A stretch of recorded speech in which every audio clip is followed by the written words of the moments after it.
Hoje nós vamos ter um bate-papo diferente.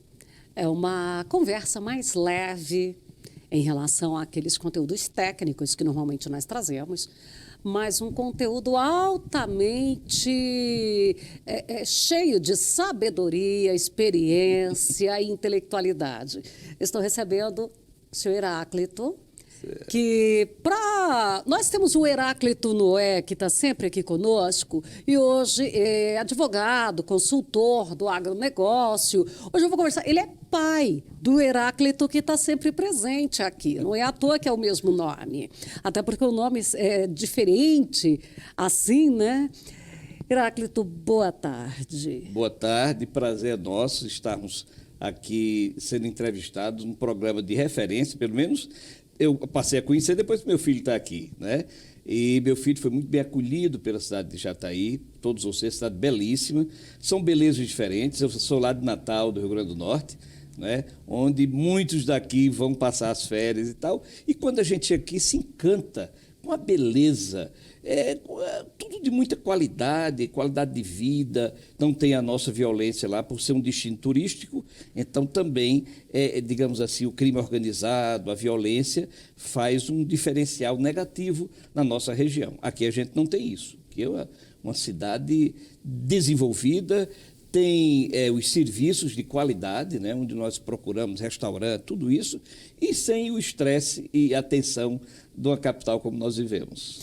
E para a gente fazer esse bate-papo aqui, vamos identificar um pouquinho quem é o Heráclito, as suas atividades profissionais, o que você já desenvolveu ao longo da vida. Pois não, minha atividade que eu amo é a de professor, né? Professor universitário, do curso de Direito, 38 anos como delegado de polícia, né? Fui presidente do Conselho Estadual de Entorpecentes, que traça as políticas públicas de enfrentamento às drogas, que é um grande desafio em qualquer lugar do mundo, né? Fui diretor da Academia de Polícia Civil do Estado do Rio Grande do Norte por 10 anos. Dirigi a Polícia Técnica, porque lá é uma peculiaridade do Rio Grande do Norte, que nos outros estados você tem o Instituto de Identificação, o Instituto de Criminalística e o Instituto de Medicina Legal. Então, lá no Rio Grande do Norte, é um instituto só que agrupa essas três correntes que formam, né, a perícia técnica. Então, eu fui diretor do Instituto Técnico Científico de Polícia lá do Rio Grande do Norte, né? Então, assim, na área de segurança, essa é a minha experiência. E sou palestrante também, por isso que esse livro que aí está é o resultado de 40 anos de vivência, de palestra. Eu dou treinamento também a professores e educadores, coordenadores de ensino, nas jornadas pedagógicas. Na abertura do ano letivo, então nós temos 160 e poucos municípios, eu já rodei quase 80 municípios, tratando dessa questão da educação para a paz no ambiente escolar, que é um ambiente pedagógico transformador. Entendeu? Então, minha linha na área de segurança sempre foi a prevenção, que poucos investem na prevenção, tanto assim que o policial que se destaca é aquele que prende quadrilhas armadas, aquela coisa aí, sai aquele floreio. É preciso ter a equipe de frente, mas é preciso saber, assim como na saúde, na agricultura, em qualquer ramo da atividade, a prevenção ela é mais barata. E para cada dólar que não é investido na segurança pública, você tem 4 ou 5 os outros que são utilizados na repressão, isso sem falar na orfandade, nas viúvas, nos órfãos, depois da coisa ter ocorrido. Então, minha teoria sempre foi trabalhar a prevenção.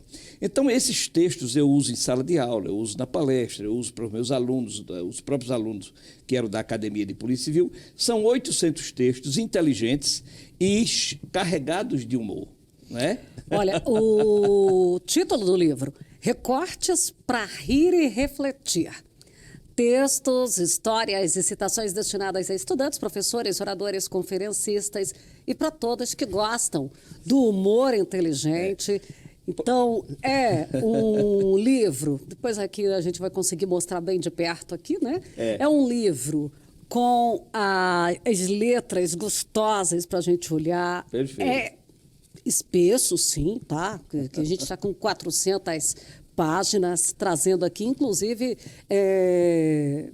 citações aqui para finalizar com Câmara Cascudo. Câmara Cascudo. Câmara Cascudo tem uma frase fantástica. Ele diz assim: sou o que sou, se assim sirvo, aqui estou. Nosso folclorista maior, nosso historiador maior. Né? Então eu encerro com ele em homenagem ao que ele representou pela cultura. E tem uma frase no início aí, entre tantas outras, que eu me lembrei para destacar aqui, é que uma vez acusaram Rui Barbosa de contraditório. Aí ele disse: contraditório é o mar que enche e seca. Contraditória é a natureza que, fazendo o dia, fez a noite. Contraditório é o próprio Deus que, fazendo a vida, fez a morte. Só não são contraditórios os loucos e os imbecis, porque estes têm opiniões fixas, ideias fixas. Ai, essa dói. Aí você escolhe o que você quer ser, louco ou imbecil. Pois é, exatamente. Então, aquelas pessoas mais sábias são as pessoas mais carregadas de incertezas. Não é? E essa incerteza faz com que ela busque o conhecimento. Aquelas que acham que estão plenas, elas não passam dali, elas não evoluem, né? Elas não evoluem. E nessa do contraditório me fez lembrar uma, para mim, sempre poesia, embora cantada, musicada, do Oswaldo Montenegro, que se chama Rasuras, onde ele vai pedindo perdão por ter rasurado nosso amor. E aí, no momento, ele fala, me desculpe, ou melhor, não. A rasura que foi feita foi perfeita na sua hora, assim como rasurar esteve, agora que fugiu o verso ali, como esteve rasurado o primeiro original do mais belo poema. Exatamente. Então, pois é. Então, essa riqueza de... Eu estou falando só citações, mas tem textos assim, tem textos fantásticos da gente... né? Então, eu reúno isso eu em sala de aula, porque antes de qualquer tema que eu vou abordar, eu encaixo uma história dessa para uma reflexão. Era o método socrático, ele utilizava isso, ele ia fazendo perguntas, ia induzindo a você a responder, não é, do que aquela coisa feita, aquela coisa convencional do ensino. Aqui, estou vendo aqui, que eu estou folheando aqui, vendo, né, Zé da Luz. Em Jataí tem familiares de Zé da Luz. Ah, eu não sabia. Tem. Porque ele é da região lá do... Acho que são bisnetos. Sim. O último capítulo aqui eu reservo aos poetas populares. Olha, é de uma riqueza tão grande o Patativa do Assaré. É de uma filosofia estudada pelas as universidades do mundo inteiro. O homem cego e do interior, que é a cidade exatamente de Assaré, por isso tem Patativa do Assaré. Aí você tem Jessé Quirino, que é de Pernambuco, o próprio Ronaldo Cunha Lima, que foi político e tal, mas o destaque dele, para mim, no improviso, nos versos que ele elabora. Aí tem inúmeros poetas populares. Só esse último capítulo do livro já valeria o livro, que é a nossa cultura popular. Muitas vezes esquecidas ali naquele ensino convencional. Pois é, de uma sabedoria. Esse povo é de uma sabedoria que eu nunca vi desse jeito. Eu estou vendo aqui ainda os recortes, que são aqueles de placas. Inclusive aqui, se você não tem pontaria, sente-se. Placa de banheiro masculino. Verdade, aí estão ótimos esses aí. Então aqui tem tantas. E outra coisa, para quem está fazendo... por exemplo, Fernando Sabino, escritor mineiro, ele tem uma ironia que ele diz assim: para os pobres, a lei é dura, que é uma expressão latina. Peraí, que a vista aqui já está. Dura lex, sed lex. Aí ele diz: a lei é dura, mas é lei, que é um princípio latino, um bordão, um brocardo jurídico. Aí ele diz: para os ricos e poderosos, é dura lex, sed latex. A lei é dura, mas estica. Quer dizer, veja como ele pega um brocardo jurídico e encaixa dentro da realidade nossa aqui. Deixa eu ver aqui. Mia Couto, que é escritor moçambicano, né? No livro poema Terra Sonâmbula, ele diz: o que faz andar a estrada é o sonho. Enquanto a gente sonhar, a estrada permanecerá viva. É para isso que servem os caminhos, para nos fazerem parentes do futuro. Que beleza de linguagem, sabe? É um negócio que eu fico encantado, né, com essas expressões, né? Eu passando aqui assim, eu vi outro que meu pai gostava de ler quando a gente era criança. Pedro Malazarte, histórias de Pedro Sim, Malazarte. pois é. Pedro Malazarte, exatamente, Então, está aqui o vendedor de berimbau. Então, são bem aqui, a juiz determina que o acusado deve ficções. ser levado à audiência de qualquer jeito. Aí os termos do destaque. Como eu sou da área jurídica, eu peguei uma série de petições, casos assim, extraordinários e reais. Aí publiquei também, que é exatamente o humor no fórum, o humor na batina, o humor. Então, assim. É quase como aqueles recortes da imprensa, onde diz que o morto permaneceu no lugar. Pois é, exatamente. Olha, uma citação que tem, por exemplo, as pessoas dizem assim: fulano teve muita sorte, uma pessoa de sucesso. E eu vi uma definição, não me lembro onde, que dizia assim: a sorte é o casamento da competência com a oportunidade. Por exemplo, meu filho, Heráclito Igor, que me acompanha aqui, foi quem abriu as portas para esse entrosamento, para esse conhecimento e para nós estarmos aqui. Ele está bem sucedido aqui, não conhecia esta terra, veio e ficou deslumbrado, e hoje ele está tendo sucesso na área jurídica aqui, no escritório conceituado da Amaral e Melo e tal. Pois bem, aí alguns podem dizer: fulano teve sorte, e aí essa definição, que sorte é o casamento da competência com a oportunidade, vem a calhar no caso do meu filho, porque ele encontrou um terreno fértil. Tudo bem, o conhecimento com o Leandro, com o Leonardo, com o Tiago, os meninos que fazem o escritório, mas ele soube desempenhar a atividade. Se ele não tivesse, não existe milagre, se ele não tivesse a competência, ele não teria se estabelecido conforme é o jargão, o adágio popular.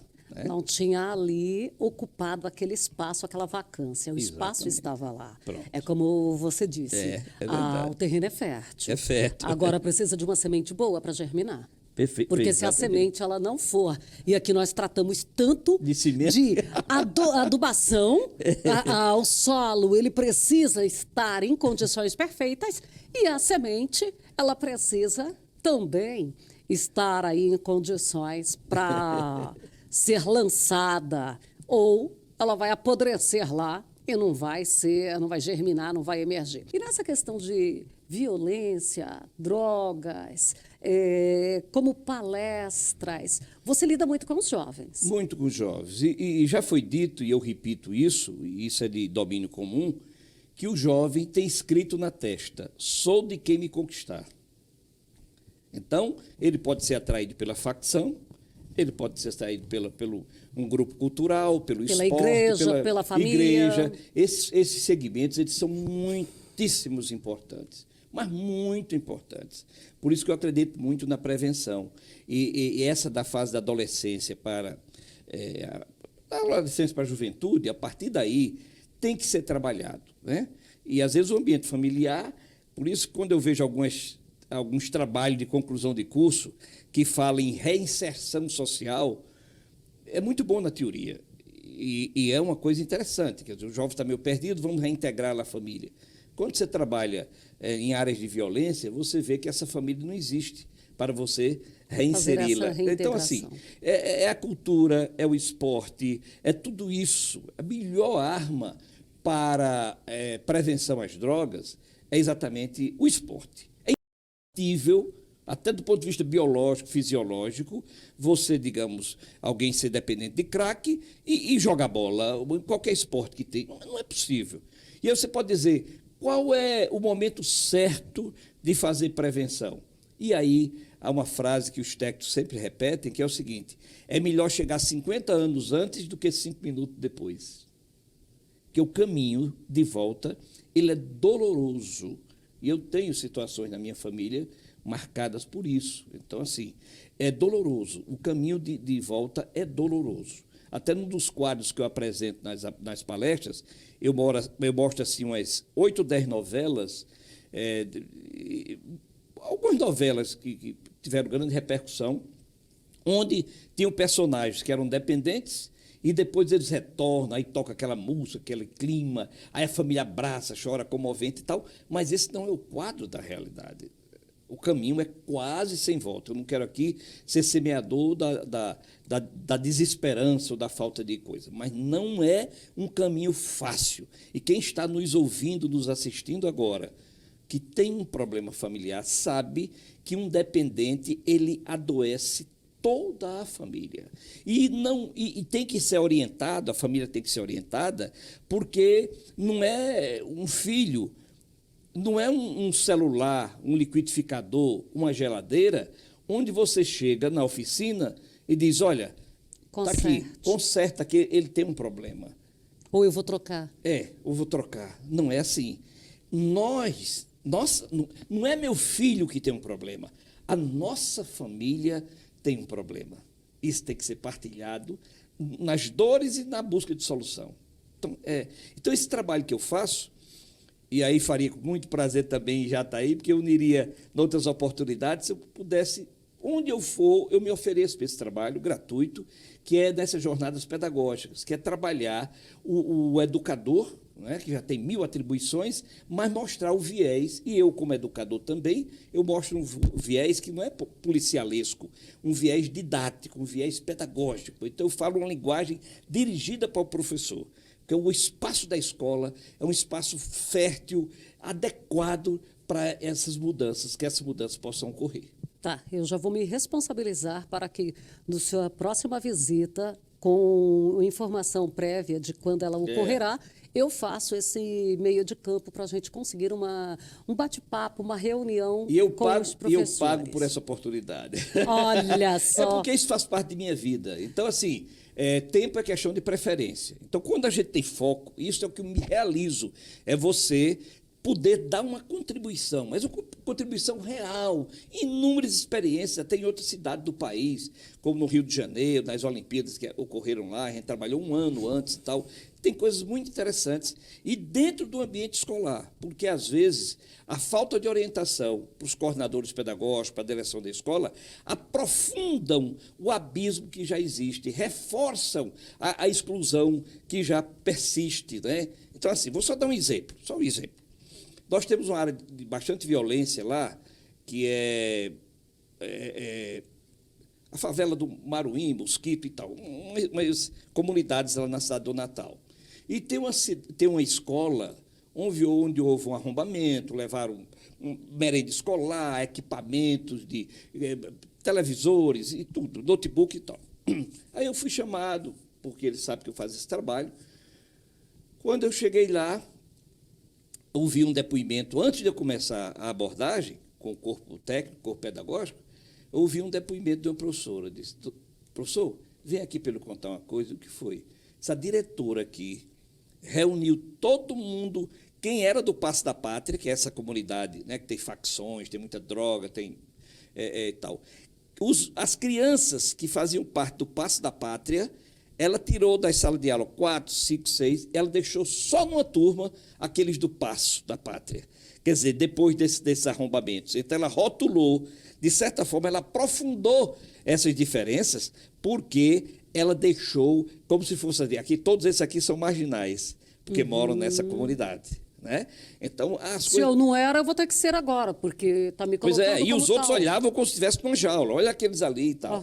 Então, por exemplo, veja bem, das 10 melhores redações do Enem, das 10 melhores, 7 foram do Nordeste. Aqui eu não quero estabelecer parâmetro, mas é apenas tentar mostrar, porque muitas vezes o olhar, não daqui, mas o olhar do Sul e tal, é como se fosse um submundo. Lá quando fala Nordeste, é como se fosse de qualidade inferior e tal, não vê que os talentos, eles nascem, eles brotam dos lugares mais simples. E muitos desses meninos de escola pública. Eu não tenho um dado aqui. Né? Então, para a gente deixar esse olhar enviesado, esse olhar que exatamente... olha, atravessado para lugares Para menos não termos desenvolvidos. um preconceito. O preconceito, exatamente, preconceito. Isso a gente tem que eliminar de todas as formas. E baseado nisso que o Heráclito está dizendo, a gente levar aqui também, despertar, porque quando ele fala desse trabalho com o esporte, às vezes nós queremos jogar a responsabilidade. Porque, mas não tem esporte, é lugar dessas crianças praticar esporte, todo mundo. Senhores, hoje nós não temos. Porque houve uma época que o filho de uma classe média, ele não estava envolvido no crime. E hoje você pega aí o filho da classe média, o empresário lá, que quando a vizinhança, lá em altos condomínios. Sim, sim. Então, o que acontece? Você tem condição ali de colocar o seu filho numa rede privada de esporte? Coloca os 2 anos. Já coloca ele para ir praticando natação, para ir praticando um esporte, para fazer alguma coisa. Perfeito. Não é isso? Então, eu conheço a realidade da periferia, eu conheço a realidade dos ricos e abastados. E o perigo maior é na classe média alta, porque é a chamada subnotificação. Eu, quando dou a palestra, aí depois eu passo meu e-mail, passo não sei o quê, e os meninos que têm vergonha de dizer... De se manifestar publicamente. Aí dizem de abuso. Então, a violência doméstica, ela é acentuada e subnotificada da classe média alta, por conta dos interesses, por conta da repercussão nas colunas sociais. Eles não vão para a delegacia. Então, o sofrimento, o dano, é subnotificado, não tem nem como você traçar uma política pública de enfrentamento, porque, por conta... Não há registro desses números. Não há registro. As famílias, os sobrenomes, esse povo está envolvido, assim, tem uma repercussão muito grande, então se submetem a passar por determinadas coisas, por questão do patrimônio, questão da fortuna que vai ser dividida. Então, é um sofrimento muito grande e não são alcançados pelas políticas públicas. Lá na periferia já é tudo declarado, já é tudo ali. Vamos dizer assim, o vizinho já escuta, vê tudo. Já chama, já sabe, é verdade isso, né? E esse maltrato a idosos também. Então, tudo nessa classe média alta, que quando algum aluno vem, professor, um tema aí para conclusão de curso, digo, faça essa abordagem, porque a outra já é comum você fazer. Você liga a favela, violência e tal. E realmente as políticas públicas não alcançam aí, naturalmente os serviços não funcionam e tal. Então, realmente, quem está em periferia sofre muito mais. E aí, todos os desacertos que produzem. E nesse segmento aí, onde tem a questão da fachada, a questão da imagem, é um negócio seríssimo, né?